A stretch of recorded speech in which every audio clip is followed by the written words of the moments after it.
এটা প্রাইম মিনিস্টারের তরফ থেকে তো ডেফিনেটলি এক্সপেক্টেড নয়। একটা কলেজ যেটা এখনো অবধি টপ 20-র মধ্যে নিজের NIRF র্যাঙ্কিং সিকিওর করে রেখেছে এবং তার ব্যাপারে পড়াশোনা হয় না, এই জিনিসটা শুনে তো ডেফিনেটলি খুবই শকিং লেগেছে।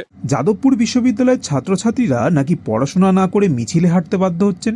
প্রধানমন্ত্রী নরেন্দ্র মোদীর এই অভিযোগ শুনে কি বলছেন বিশ্ববিদ্যালয়ের পড়ুয়ারা? নরেন্দ্র মোদীর কাছ থেকে ভারতবর্ষের প্রধানমন্ত্রী উনি রেসপেক্ট রেখেই বলছি, এর থেকে বেশি কিছু আশা করা যায় না। তার পার্টির নেতারা যখন বলেন গরুর দুধে সোনা বের হয়, গৌমূত্র খেলে নাকি ক্যান্সার ট্রিটমেন্ট ঠিক হয়, তো তারা পড়াশোনার মহত্ব কি বুঝবে?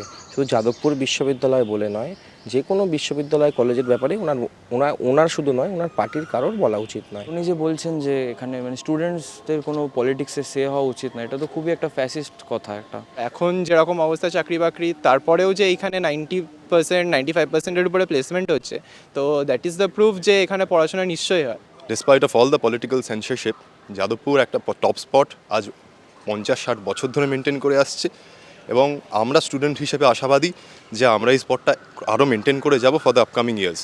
যদি আমরা ওদের ভুল বা ওদের শর্টকামিংসের বিরুদ্ধে প্রতিবাদ করি এবং সেটা যদি ওদের পছন্দ না হয়, দেন তাতে আমাদের কিছু করার নেই। আমরা যা করে এসেছি আমরা এতদিন তাই করে যাব।